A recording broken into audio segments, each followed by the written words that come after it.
gas station nag-o-offer ng libreng gas sa mga customer bilang pakulo.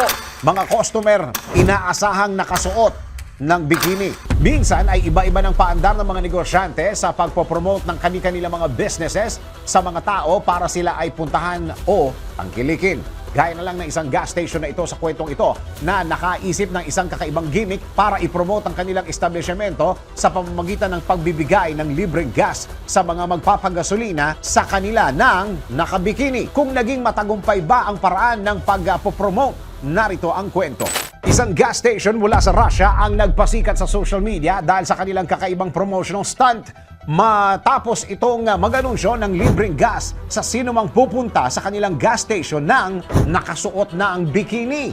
Naging matagumpay naman umano ang pagpopromote ng kanilang gas station dahil makalipas sa umano ang ilang sandali ay nagsidatingan na rin ang mga taong nais samantalahin ang makapag full tank ng kanilang mga sasakyan. Sa kabila ng tila katagumpayan ng kanilang gimmick, hindi naman umano ito ang kanilang inaasahan dahil imbis na maraming babae ang inaasahan nilang nakasuot ng bikini, ay puro kalalakihan ang pumunta ng nakabikini.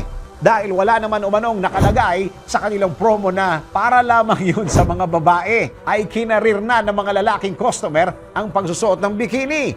Habang may ilan pang nakasuot ng heels at iba pang nakakatawang outfits. Dahil dito, nagpasya ang gas station na itigil ang palibreng gas sa mga customer nito makalipas lamang ang 3 oras dahil bukod sa dami ay hindi umano ito ang kanilang ine-expect. Nag-viral naman ang nasabing gasolinahan sa social media at maraming netizen ang natuwa sa kanilang creative marketing para makapag-grab ng atensyon ng kanilang brand. Ikaw, kahagat ka rin ba sa kakaibang gimmick na ito para sa libreng gas? Ano ang kaya mong gawin para maka-avail ng mga libreng produkto o serbisyo?